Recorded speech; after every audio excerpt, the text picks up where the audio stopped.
नमस्कार, प्रणाम, शमन आप सभी लोगों को और ख़ासकर उत्तराखंड के लोगों को और केदार घाटी के लोगों के लिए। आज फिर से एक वीडियो के माध्यम से आप लोगों के बीच आया हूं और आज का जो वीडियोज़ है, आज का जो संदेश है वो है उन केदार घाटी के उन तमाम बड़े चर्चित चेहरों के लिए। आप ध्यान से इस वीडियो को देखिएगा। अगर आपका दिल भी इस उत्तराखंड के लिए धड़कता है, इस केदार घाटी के लिए धड़कता है, तो इस वीडियो को ज़रूर देखिएगा अगर हिम्मत है तो। देखिए, आज एक वीडियो के माध्यम से मैं क्यों आप लोगों के बीच आ रहा हूँ, ताकि मैं आपको बता सकूं कि क्या कुछ है इस केदार घाटी में। ये टारगेट सीधे सीधे, ये संदेश सीधे सीधे उन लोगों के लिए है, चाहे वो मेरे युवा साथी हों, चाहे वो मेरी मातृशक्ति के लोग हों, जो अपना आप को केदार घाटी में एक बड़ा चेहरे के तौर पर देखते हैं, जिनको लोग एक बड़े चेहरे के तौर पे केदार घाटी में समझते हैं, देखते हैं। उन लोगों के लिए मेरा एक संदेश है और उन सभी लोगों को जो इस वीडियोस को देख रहे हैं कि इस वीडियो को शेयर अवश्य करिएगा। मैंने कुछ समय पहले एक वीडियोस डाली थी कि आखिर कहाँ गायब हो गए केदार घाटी में वो बड़े यूट्यूबर और वो बड़े पशु क्रूरता वाले लोग। उसमें आपने बहुत बड़ा प्यार दिया था, लेकिन इस वक्त मैं यही सवाल उन केदार घाटी के उन तमाम बड़े चेहरों के लिए, उन चर्चित चेहरों के लिए, उन माने जाने चेहरों से ये सवाल कर रहा हूँ कि आप कहाँ गायब हैं? क्या आप क्यों चुप बैठे हुए हो? और जो लोग चुप नहीं भी बैठे हुए वो ऐसी खेमे में हैं जहां जिन खेमे ने इस केदार घाटी को बर्बाद करके रख दिया, जिस खेमे ने इस उत्तराखंड को तबाह कर दिया। क्या आपको शर्म नहीं आती है? क्या आपको नहीं पता है कि आप कैसे खेमे में हैं? क्या आपको नहीं पता है कि इस उत्तराखंड को भू कानून चाहिए? क्या आपको नहीं लगता है कि इस उत्तराखंड को अंकिता भंडारी हत्याकांड के आरोपियों को सजा होनी चाहिए? क्या आपको नहीं लगता कि उस हकम सिंह को जेल होनी चाहिए? क्या आपको नहीं लगता कि उत्तराखंड में बेरोजगारी बढ़ रही है? क्या आपको नहीं लगता है कि उत्तराखंड में पलायन एक बड़ी समस्या है, बेरोजगारी चरम पे है? क्या आपको नहीं लगता कि उत्तराखंड का जो टिहरी डैम सबसे बड़ा है, उसकी बिजली उत्तराखंड के लोगों को मिलनी चाहिए? मैं उन सभी बड़े चेहरों को कहना चाहता हूं कि केदार घाटी के, कि आप कहां, किस खेमे में हैं? आपको शर्म आनी चाहिए। और जिस चीज के लिए आप उन खेमे में हैं, मैं भी मोदी जी का बहुत बड़ा समर्थक रहा हूं और हूं और शायद आगे भी हमेशा रहूंगा। और सनातनी, मैं भी एक सच्चा सनातनी हूं, एक हिंदू। जिस चीज का चोला पहने आपकी पार्टियों ने इस उत्तराखंड को, उस पूरे केदार घाटी को बर्बाद करके रखा हुआ है। मैं उन सभी लोगों को कहना चाहता हूं कि ये वक्त आ चुका था उन पार्टियों को ये दिखाने के लिए कि आपको धरातल पे काम करना पड़ेगा, आपको हिंदुओं के हित में काम करना पड़ेगा, आपको केदार घाटी के लोगों के हित में काम करना पड़ेगा, आपको धरातल पे काम करना पड़ेगा। क्या आपको नहीं लगता कि जो ये केदार घाटी में युवाओं के रोजगार के ऊपर बुलडोजर चला गया, उनके ढाबों को उखाड़ा गया, क्या ये गलत नहीं था? इसका मतलब आप उस खेमे में हैं, इसका मतलब आप सीधा सीधा उन लोगों का समर्थन कर रहे हैं, आप उन लोगों के साथ खड़े हैं कि आप भी ये कहना चाहते हैं कि आपने बिल्कुल सही किया, जो भी किया आपने बिल्कुल सही किया। और मैं केदार घाटी की उस तमाम जनता से, उन उत्तराखंड के उन तमाम लोगों से कहना चाहता हूं कि गौर से देखिएगा इन लोगों को, गौर से पहचानिएगा इन चेहरों को। यही लोग कल को आपको क्षेत्र पंचायत के चेहरे बन के सामने आएंगे। यही लोग कल के इस चुनाव खत्म होने के बाद एक बड़ा समाज सेवी का टैग पहन के आपके सामने आएंगे।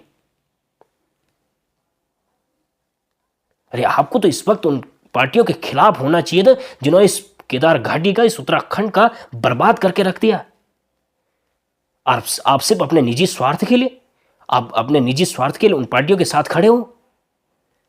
मैं बहुत ऐसे चेहरों को जानता हूं जिसमें से एक एक करके मैं नाम गिनवाना चाहूंगा तो मैं एक एक करके नाम गिनवा सकता हूं, चाहे वो कोई भी हो।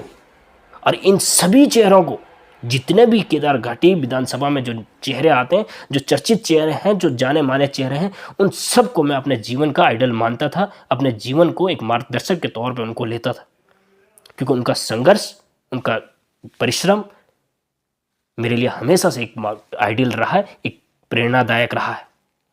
लेकिन इस वक्त मैं हैरान हूं कि वही लोग आज उस खेमे में हैं जिनके खिलाफ वो कल तक नारेबाजी करते थे। और आज जब चुनाव के टाइम पे, जब पैसे बंटने का टाइम आ गया, तब आप लोग उन्हीं के साथ उन्हीं के झंडे डंडे बोकने में लगे हो, उन्हीं के झंडे डंडे पकड़ने में लगे हो। अरे आपको समझ आना चाहिए था कि ये वक्त ऐसा आ गया है कि जहां पे पूरे देश को दिखाने की बारी आ चुकी थी कि हम एक सच्चे सनातनी हैं और हम अपने साथ हो रहे खिलवाड़ के खिलाफ आवाज उठाएंगे, चाहे वो कोई भी पार्टी हो। हम उन पार्टियों का साथ देंगे जो धरातल पे काम करेगी, जो जनता के हित के लिए काम करेगी। लेकिन आप उनको ये दिखाना चाह रहे हैं कि चाहे पार्टियां काम करें न करें, लेकिन चुनावी दौर पे सिर्फ उन लोगों को खरीद लो जो क्षेत्र में बड़ा नाम रखते हैं, जो क्षेत्र में बड़े चेहरे हैं। इसलिए इस वक्त मैं बड़ा हैरान हूं ये चीजें देख कर कि आप सिर्फ और सिर्फ इन राजनीतिक दलों के दम पर आगे बढ़ना चाहते हैं। आप अपने व्यक्तिगत स्वार्थ के तौर पे डरे हुए हैं। अगर कल को ये केदार घाटी, ये उत्तराखंड फिर से ऐसे ही बर्बादी की तरह आगे बढ़ता है तो इसके सबसे बड़े जिम्मेदार आप भी होंगे और इसके सबसे बड़े दोषी आप सभी लोग होंगे। अरे आपको तो समझ आना चाहिए था कि हम सौभाग्यशाली हैं कि हम एक ऐसे संविधान में हैं, हम एक ऐसे देश में हैं जहां ये देश संविधान से चलता है। हमें अपने वोट का अधिकार है, हमें अपने वोट के जरिए से एक ऐसे नेता को चुनने की जरूरत है जो एक्चुअल में जनता के हित में काम करे, जो धरातल पर काम करे। लेकिन फिर भी आप इन तमाम चीजों में बिक जाते हो वोट के टाइम पे। मेरी तमाम उत्तराखंड की जनता से और केदार घाटी की जनता से और जो केदारनाथ विधानसभा की जो अभी चुनाव है, उन तमाम जनता से यही अनुरोध है कि आप जागरूक बनिए, आप बदलाव लाइए। अरे हम में से हर एक में इतनी ताकत है, इतनी हिम्मत है कि हम बदलाव ला सकते हैं। हम डरपोक नहीं हैं। बहुत सारे लोग खुल के आगे नहीं आ रहे हैं। अरे क्यों नहीं आ रहे हैं? ये हमारे समाज का निर्माण करना है। ये वक्त आ चुका है जहां हमें अपने भविष्य का निर्माण करना है, जहां हमने अपने पीछे से आने वाली पीढ़ी का भविष्य का निर्माण करना है। हम भी चाहते हैं कि भाई 2 साल के बाद बीजेपी एक ऐसे प्रतिनिधित्व को सामने लेकर आए जो योग्य हो, जो एक्चुअल में जिसने केदार घाटी से प्यार हो, जिसने एक्चुअल में काम किया हो। मैं ये चीज़ें देख के बड़ा हैरान हूँ क्योंकि मुझे लगता था कि जिस दिन मेरी केदार घाटी पे आँच आएगी, जिस दिन मेरी उत्तराखंड में आँच आएगी, ये तमाम बड़े चर्चित चेहरे सामने आएंगे और अपनी जान तक दांव पे लगा देंगे, लेकिन इस उत्तराखंड को, इस केदार घाटी को बर्बाद होने नहीं देंगे। मुझे लगता था कि यार मेरी केदार घाटी में तमाम बड़े चेहरे हैं लेकिन फिर भी बदलाव नहीं हो पा रहा है। फिर भी क्यों मेरी केदार घाटी की बुरी स्थिति हुई है। लेकिन जब ये उपचुनाव सामने आए, मैं तो हैरान रह गया कि ये वही चेहरे हैं जो समय आते बिक जाते हैं, जो अपने व्यक्तिगत स्वार्थ के लिए ऐसे खेमे में खड़े हो जाते हैं जिन्होंने कभी जनता का हित चाहा ही नहीं, जिन्होंने कभी उत्तराखंड का हित चाहा ही नहीं, जिन्होंने कभी कुछ काम किया ही नहीं। मुझे आपसे ये उम्मीद नहीं थी। मैं इस चीज़ से बड़ा निराश हूँ। निश्चित रूप से आप उस खेमे में हैं जिन्होंने आज केदार घाटी के, उत्तराखंड के युवाओं को गलत रास्तों पर चलने के लिए मजबूर कर दिया। आज उत्तराखंड के जितने भी युवा गलत रास्तों पे हैं, ये कहीं ना कहीं इन सरकारों की वजह से हैं। इसका मतलब आप भी सीधा सीधा उन्हीं के साथ खड़े हैं कि आप भी चाहते हैं कि ये उत्तराखंड बर्बाद हो, ये उत्तराखंड में यही राष्ट्रीय पार्टी पनपे जिन्होंने कभी कुछ काम किया ही नहीं। और सीधा सीधा इन चीज़ों का दोषी आप भी हैं। बाकी मेरी उन तमाम लोगों से जो इस वीडियोस को देख रहे हैं, हाथ जोड़ के विनती है, इस वीडियो को शेयर अवश्य करिएगा। हर एक व्यक्ति तक ये वीडियो पहुंचनी चाहिए, हर एक व्यक्ति जागरूक होना चाहिए।